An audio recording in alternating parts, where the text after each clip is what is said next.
Adelante. De parte del Instituto de Formación y Capacitación Municipal y Desarrollo Local, les damos la más cordial bienvenida a este conversatorio en el cual con una compañera y compañeros del instituto vamos a hacer una breve reflexión, un breve análisis que nos permita de alguna manera aportar un pronunciamiento desde el instituto con respecto a las recientes pasadas elecciones nacionales que hemos vivido en nuestro país. Sin duda alguna, estas elecciones marcan una serie de retos, no solamente para el sistema político nacional, sino también para la dinámica político-electoral y del desarrollo local en nuestro país. En ese sentido, el Instituto, además de procesos de capacitación o de investigación, también busca aportar a través de los medios de comunicación social elementos para una mejor formación de nuestra cultura cívica, de nuestra cultura política. Y en ese sentido, agradeciéndole al programa Onda UNED esta oportunidad de llegar hasta ustedes, vamos a tener esta conversa que ustedes van a ver, que va a ser muy coloquial, nos va a dar bastantes lecciones, esperamos, sobre este proceso recién vivido. Y para ello, fundamentalmente, vamos a tener tres temas. Primero vamos a hacer un tipo de análisis general sobre las elecciones y luego pues profundizaremos sobre algunos de estos retos y limitaciones que nos ha arrojado a nivel local y municipal. Agradeciéndole a Mayela Zúñiga, planificadora del instituto, a Vladimir Cunningham, encargado del área de formación y profesionalización, y a Rubén Rojas, encargado del área de investigación. Estimada compañera y compañeros, arranquemos por ahí. ¿Cuáles son sus valoraciones en general de estas elecciones nacionales? Gracias, don Javier, y a los compañeros y compañeras que nos observan. En realidad no sé si podríamos llamar que esta elección marca un tiempo de rupturas. Algunos, tal vez desde el sector académico, a veces creemos que sobredimensionamos los procesos. No sé si será que se asoma la Tercera República o algo así por el estilo, pero en realidad lo que uno observa así de primera vista, no sé si los compañeros me acompañarán, para la redundancia, en este análisis, hay como algunas obviedades. Primero, tenemos por tercera vez en la historia de la Segunda República una segunda vuelta electoral, pero una segunda vuelta electoral con dos características esencialmente diferentes. La primera de ellas es que ninguno de los dos participantes de esta segunda vuelta electoral son parte de los partidos tradicionales de Costa Rica. Entonces ahí sí podríamos marcar más fuertemente una ruptura con el bipartidismo histórico de los últimos 50, 60 años en Costa Rica. Lo segundo es un dato también muy curioso. En esta segunda vuelta, por primera vez en la historia, se da el caso de que quien queda en segundo lugar gana la elección final. O sea, como que se da una reversión. Y un elemento también adicional es que las segundas vueltas siempre se habían caracterizado por contar con un abstencionismo más elevado. En esta oportunidad tenemos una segunda vuelta con un abstencionismo apenas un poquito más bajo que la elección nacional. Entonces esto te plantea ciertos cambios. Asimismo, cuando observas los resultados de la elección, ves una diferencia muy marcada. Pareciera que hay dos comportamientos electorales en dos Costa Ricas. Una Costa Rica del Valle Central que responde y electoralmente se manifiesta o se decanta políticamente por un partido, y una zona más rural, más costera, que se decanta por otra opción política. Entonces pareciera que, aunque son obviedades, son como desde mi punto de vista, los grandes elementos de partida que tendríamos para realizar este análisis. No sé si los compañeros me acompañan para la redundancia en esto. Es interesante los puntos que ha puesto son elementos que nos pueden decir varias cosas. Primero, el nivel de participación en segunda ronda, que es mayor al de la primera ronda, aunque sea un punto porcentual un poco más, nos dice que algo ocurrió en el costarricense en el electorado del 4 de febrero al 1 de abril. Hubo una situación que reconfiguró completamente lo que eran los posicionamientos partidarios. Algunos que dijeron, no, nunca votaré por tal partido, terminaron votando por ese partido político. ¿Cuáles fueron esos elementos aglutinadores de esta segunda ronda? Bueno, eso lo podremos analizar en algún momento, donde vemos que los temas tanto religiosos o temas de algún otro índole más eclesiásticos son los que tuvieron mayor presencia del 9 de enero en adelante, porque antes, como bien lo decían, es un proceso atípico, muy diferente. Nosotros en la primera parte, para mí hay dos tiempos. El primer tiempo de la elección fue un primer tiempo donde se hablaba más de corrupción política.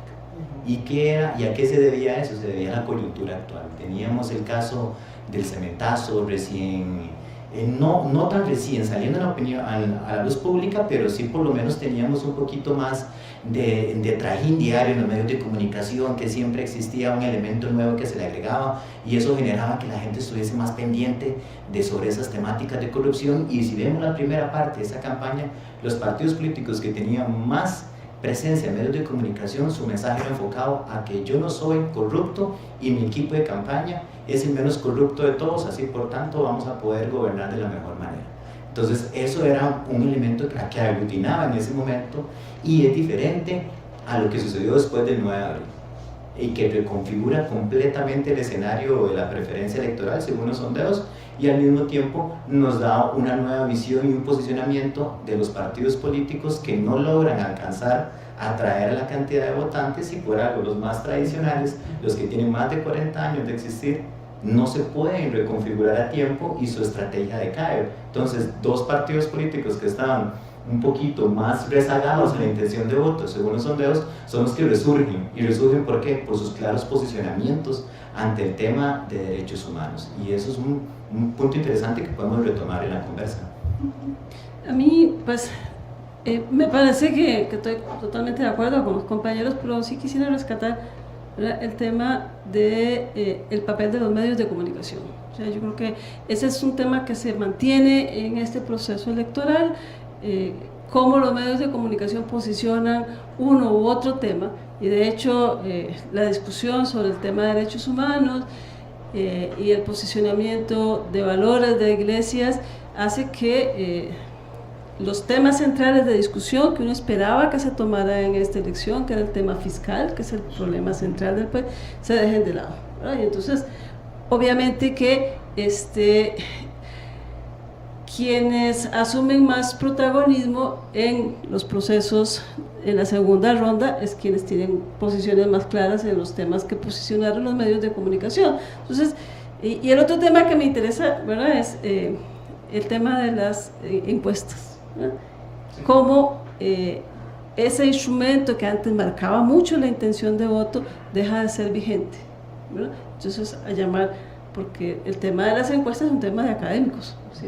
¿Verdad? Y resulta que hoy por hoy ya no es tan académico, ¿verdad? Se convirtió en un instrumento de orientación del voto que no funcionó, y sí me interesaría como mirar en el fondo qué pasa.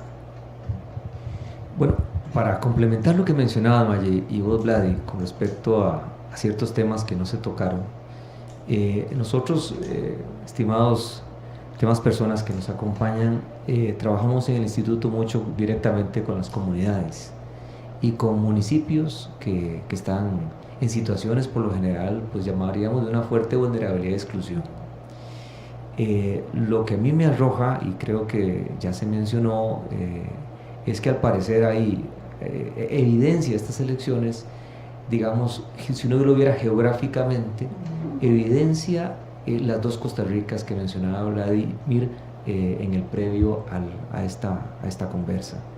Y a mí me parece que ahí definitivamente hay una deuda y hay una llamada fuerte de atención a los modelos de desarrollo que se han venido planteando y que en definitiva, más allá de que el Valle Central, urbano, clase media alta, con 2 carros, 3 carros, etcétera, ¿verdad?, con acceso celular y otras características, más allá que ha tenido una mayoría de orientación hacia un partido político y más allá que las zonas costeras hacia otro, lo que sí es cierto es que las zonas costeras y la zona rural de nuestro país están enfrentando una serie de condiciones estructurales que nuestro sistema político electoral no ha podido resolver. Y ahí incluyo no solo al sistema político, sino también a la institucionalidad pública. Quisiera cerrar en este sentido que, pues, para mí lo que no se debate en el país es que tenemos una especie de anexión, hablando de bicentenarios y otros temas históricos, una suerte de anexión de territorios que han sido apropiados por grupos que trabajan de manera no solo informal, ¿verdad?, sino ilegítima, ¿verdad?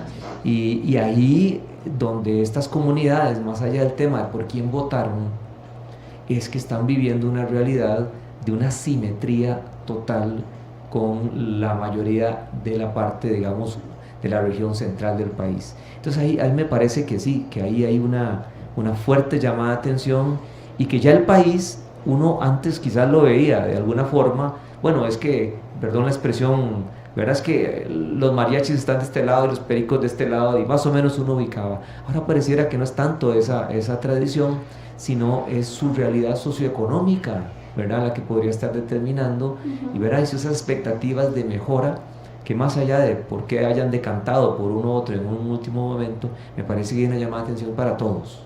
Sí, Rubén. Claro, completamente secundando la idea, me parece interesante sacar a colación que desde 1982 hasta la actualidad, los 15 cantones que menos participación electoral tienen son los mismos 15 cantones que tuvieron mayor abstencionismo en esta última elección.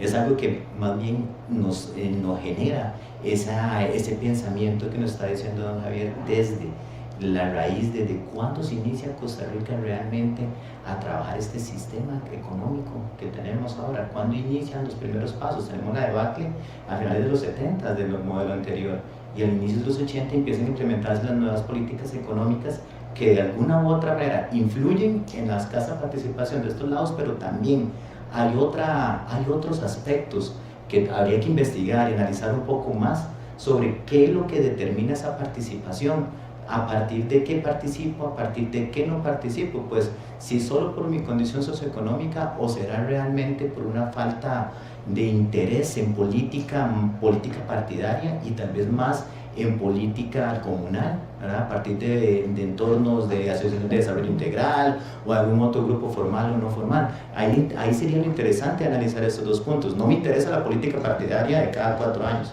pero tal vez me interesa la política más de llegar y de trabajar en función de, bueno, si carecemos de aceras, bueno, vamos a trabajar y hacemos un proyecto para hacer esto, que tenemos un problema con las alcantarillas, movámonos y unámonos en ese sentido. Entonces yo creo que habría que investigar un poquito más y ver esas determinaciones. No serían, como decía Aristóteles, todos los seres humanos somos seres políticos. Me imagino que tal vez el ser político de ellos está enfocado en otro lado y no tanto en la carrera partidaria, y es un elemento importante para que desde la institucionalidad pública se determine y se trabaje en función de ellos, en las dos Costa Ricas, no una Costa Rica que tenemos grandes programas de gobierno con políticas muy área metropolitana en algunos casos, y tenemos otros programas de gobierno que no reflejan en algunos casos las particularidades de los territorios. Si nos vemos en estos territorios donde tal vez hay mayor cantidad de pobreza, en algunos casos menores índices de desarrollo humano, y al mismo tiempo tendríamos mayores factores que impiden la generación de empleo. No sé si hay algún otro elemento sobre este primer análisis de carácter nacional y general. Si no, entramos a la segunda parte de un análisis un poquito más local y municipal. Sí, Maya. No, a mí, pues, de este proceso electoral me queda un sabor positivo, ¿verdad?, reconociendo la participación de jóvenes, ¿verdad? La polarización de los dos partidos que quedaron en la segunda ronda mueve a un sector importante de jóvenes a involucrarse, ¿verdad?, que en épocas pasadas era una vinculación como más partidista, era más utilitaria la participación de ellos, y hoy por hoy, ¿verdad?, asumen un movimiento, y eso pues como que da esperanzas de pensar en la línea que lo plantea Rubén, ¿verdad?, de construir nuevas formas de participación, y ya no solamente a partir de una vinculación partidista. Entonces eso nos debe llamar a ver, bueno, qué es lo que mueve efectivamente a la gente a votar, y cómo hacemos para que más gente, y especialmente los jóvenes, asuman el reto de la conducción política del país.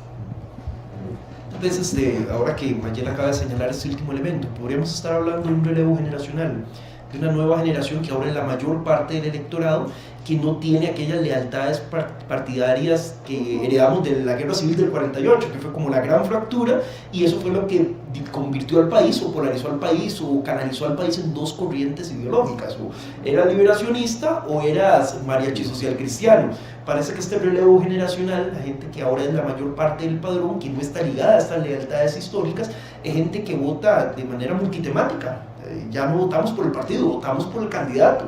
Y aquí es donde empiezan a pesar una serie de elementos adicionales en la definición del voto, incluso desde cuáles son los insumos que yo tomo para definir el voto, el papel de las redes sociales, por ejemplo. Ahora parece que no solo se convirtió en una trinchera para una agresividad galopante, ¿verdad?, en donde se ofende al contrario, en donde se crean rumores, sino también es una fuente de información determinante incluso para el trabajo electoral y de proselitismo que realizan los partidos políticos. Cerramos. Me gustaría cerrar con una idea que sea un poco el análisis, la línea de análisis, pero que es algo que me parece importante rescatar. Gracias a que se implementó la equidad de género, tanto horizontal y vertical, ahora hay más mujeres diputadas electas, más de un 43% del total de diputaciones son de mujeres electas. Entonces yo creo que es un punto que también va a generar una implicación a nivel local en el 2020. Sí, muy bien, y nada más para cerrar esta primer temática, bueno, también creo que es positivo, porque es que la verdad nosotros los ticos y las ticas somos a veces muy exigentes con nosotros mismos y no miramos los muchos elementos positivos que tienen estos procesos. Bueno, había una gran duda, incertidumbre con respecto a que las elecciones fueran el domingo, el segundo domingo de Semana Santa, ¿verdad?, cuando venía la gente supuestamente de vacaciones. Y creo que los resultados en cuanto a la participación fueron, bueno, como bien se dijo, todavía más positivos, ¿verdad?, que con respecto a la primera ronda. Eso, pues, junto con lo que ya ustedes han mencionado, nos deja señas de una esperanza, de que la gente, incluso está, nuestra percepción es que está votando un poco más por ideas, ¿verdad? Aunque nuestro sistema electoral sigue siendo, bueno, vote por Carlos, vote por Mauricio, ¿verdad?, vote por Vladimir. Sí, eso tenemos en algún momento que irlo, no lo estamos promocionando aquí al compañero, tenemos que irlo obviamente atacando, ¿verdad?, porque no es la persona, o sea, al final el que gobierna, ¿sí?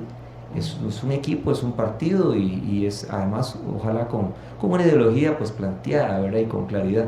Bueno, pasando al segundo tema, fíjense que yo esperaría que la gente que nos esté acompañando sea gente pues que esté interesada en temas locales, municipales, ojalá alcaldías, hay regidores, síndicos, síndicas, gente de organizaciones comunales, que al final cuando uno participa de procesos tan amplios como las elecciones nacionales, se pierde de vista muchas veces la parte esencial, que es, bueno, es que desde las localidades es que la gente participa, ¿verdad? Y en ese sentido, estimados, ¿qué podríamos nosotros brindar de análisis en cuanto a qué aprendizajes, qué retos nos deja para el sector local y municipal? Más aún que dentro de muy poco prácticamente tendremos otra vez elecciones municipales. Y bueno, ya vimos que incluso previo a las elecciones ya gente, sobre todo alcaldes y alcaldesas de diferentes partes, se orientaron en función de determinado interés, ¿verdad?, previo a la segunda ronda. Eso nos dice cosas ya, ¿verdad?, de los efectos que tiene en el ámbito local y municipal. Así que bueno, abrimos aquí el espacio, compañeras y compañeros. Yo quisiera seducir a los compañeros y compañeras de mesa en el buen sentido de la palabra. Al principio de mi alocución en el primer bloque decíamos que tal vez se había agotado el bipartidismo y más bien estábamos sobredimensionando el hecho. Y cuando Javier nos invita a hacer este análisis a nivel más local, hay un dato que salta. De las 81, todavía no son 82 para esta elección pasada, de las 81 alcaldías municipales, recordemos que Liberación Nacional tiene 47 alcaldías.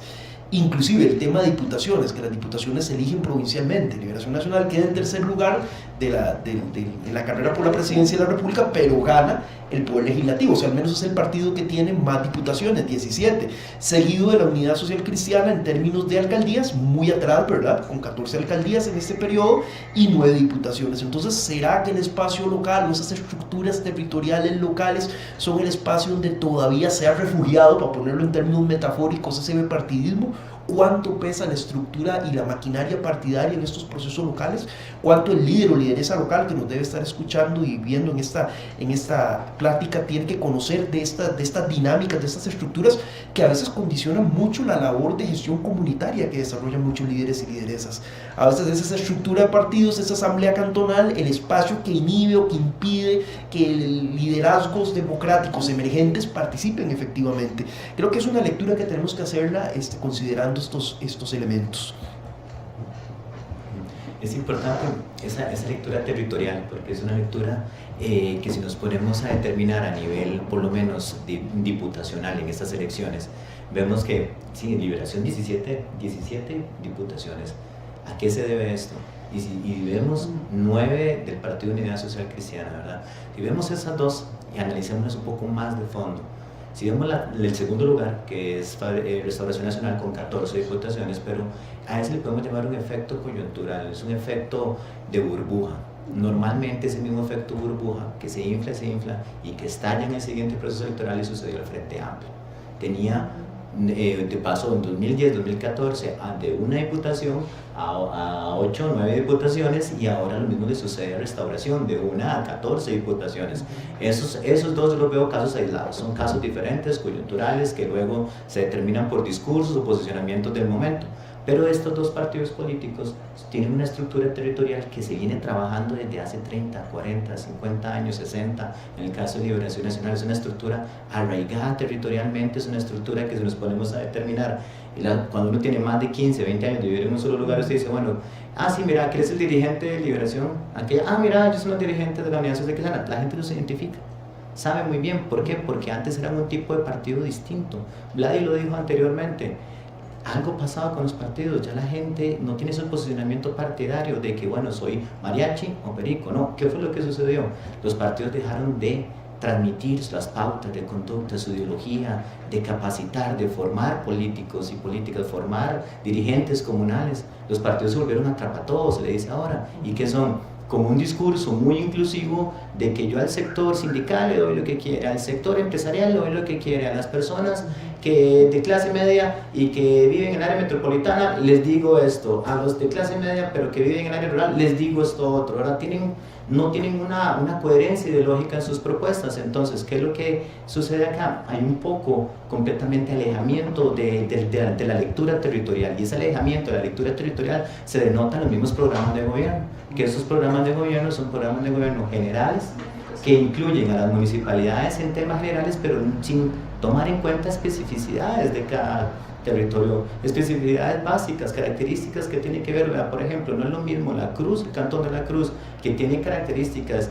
sociales de inmigración interesantísimas que analizar, es un cantón fronterizo, a las que va a tener jamás en San Pablo Heredia, que es un cantón meramente urbano, que la gran mayoría de las personas tienen que desplazarse, es un cantón dormitorio, como se le dice. Entonces, eso es lo que le está haciendo falta a las candidaturas presidenciales, esa lectura territorial. Mira, en el análisis que venían haciendo ustedes sobre el posicionamiento de los dos partidos tradicionales, en el nivel local creo que el panorama es mucho más complejo, ¿verdad? O sea, si uno revisa la conformación de los consejos municipales, en la mayoría de consejos municipales hay 3 y 4 partidos representados, ¿verdad? Entonces, la polarización, ¿verdad? Y entonces, el fenómeno que uno ve es que en cada territorio, en cada cantón, efectivamente se están generando fuerzas y movimientos para posicionar temas, ¿verdad? Y personas que no se sienten cómodas con los dos partidos mayoritarios. Entonces, yo creo que los resultados de estas elecciones nacionales van a polarizar más el tema de las elecciones municipales, ¿verdad? Y creo que el trabajo de los dos partidos mayoritarios va a ser muy rudo. Realmente creo que requieren de reconfigurar su discurso, reconfigurar su posicionamiento, establecer una mejor lectura, como decías vos, de las realidades de los territorios, y avanzar, sí, a la construcción de propuestas concretas, ¿verdad? Para este territorio, en La Cruz, con los terribles problemas de pobreza, de explotación sexual, etcétera. Bueno, ¿cuál es la propuesta que los partidos le tienen a ese territorio? ¿Cómo en San Pablo de Heredia el tema de la movilización, ¿verdad? Que es la gran angustia de todos los que vivimos en la gran área metropolitana, ¿verdad? Cuánto nos pasamos tiempos en traslados. Entonces, ¿verdad? Yo sí creo que el reto de los partidos ahora es empezar a construir, ¿verdad?, análisis más particularizados, identificar, bueno, quiénes se mueven y cuáles son los intereses de cada uno de los habitantes de esos territorios. Yo le añado a esto también que yo percibo que que la ciudadanía a nivel en general tiene mejores criterios. Sabemos que hay siempre deficiencias, pero me parece que esto es como lo que sucede con el fútbol y la selección nacional. Ahora le exigimos más, ¿verdad? Exigimos más, esperaríamos más. Bueno, uno esperaría más ahora de nuestro sistema y nuestros partidos políticos en el ámbito municipal. Uno esperaría que en las próximas elecciones realmente los programas de gobierno, ¿verdad?, enfaticen realmente las prioridades temáticas y no un conjunto de cosas ahí generales, ¿verdad? Uno esperaría que la ciudadanía realmente revise sus programas de gobierno. Y uno esperaría también ver ojalá muchas alianzas. Yo creo que el sector municipal en general, aunque ha sido siempre muy cuestionado por diversos elementos, ha enseñado muchas cosas. Y este asunto del trabajo de consensos en consejos municipales, recientemente más multipartidistas, nos ha enseñado que sí se puede realmente llegar a hacer tal vez pues no gobiernos multipartidistas, ¿verdad?, pero sí grupos de tomas de decisiones donde los consensos están enfocados a los intereses de los vecinos y las vecinas. A mí en general me deja también otro reto que obviamente no depende, y esperaría que nuestra generación lo pueda ver, pero quizás en el sector municipal sea más fácil plantear un movimiento para el voto nominal, sobre todo creo que en el tema de las regidurías, ¿verdad? Creo que sería muy importante, porque la verdad es que uno va a votar, ¿sí? ¿Sí? Y entonces cuando te dan la papeleta para el consejo municipal, viene sin nombre y viene simplemente el nombre del partido, ¿de acuerdo? Entonces creo que hay un gran reto, ¿verdad?, para todos, no solo para los partidos políticos. Ojalá que las alcaldías que estén viendo esto sientan que aquí hay un reto importante, y sobre todo para la ciudadanía, la cual también tiene derecho, pues obviamente, a formar sus propios partidos políticos a nivel local, que es otro reto, me parece importante. Vladimir. Sí, yo siento que, y ahora que lo señalaba Javier, hay un espacio muy importante de articulación, que es el espacio de los consejos de distrito, particularmente el espacio del consejo distrital ampliado. Creo que es esa bisagra que existe entre lo comunitario y lo representativo político. Siento que es un espacio que debe empoderarse, siento que es un espacio que debe de ser más receptivo a las realidades de la comunidad, de incorporar más efectivamente a las otras formas organizativas, las ASAD, las asociaciones de desarrollo integral, las juntas educativas. Creo que esta construcción desde la base podría fortalecer un modelo más democrático, más transparente de participación. También veo otro momento interesante, un par de momentos interesantes en la gestión de gobierno local.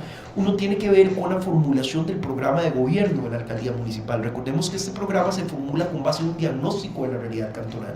Si bien la ciudadanía puede tomar la posibilidad de presentarse electoralmente constituyendo partidos cantonales, también hay un espacio importante para que cuando las personas están postulando sus nombres, participen activamente en el proceso de formulación de ese programa de gobierno. Y otro espacio muy concreto que se visibiliza, pero ya más bien postelectoral, tiene que ver con las rendiciones de cuentas que debe desarrollar la alcaldía municipal. Este ejercicio de rendición de cuentas que debería ser también exhibitivo, no como suele suceder ahora, en donde es un simple informe de lo que hice, de lo bonito que hice. No, más bien deberían de implementarse mecanismos de seguimiento, Contraloría Ciudadana, veeduría y auditoría ciudadana que permitan verificar el cumplimiento de la gestión municipal.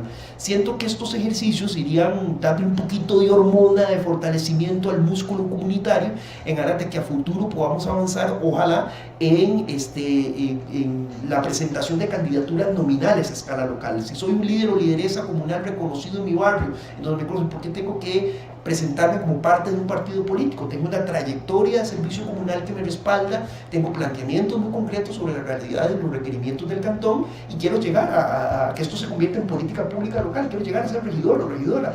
Creo que son parte de las evoluciones que nuestro régimen municipal como tal y nuestra democracia en general debe de ir tomando.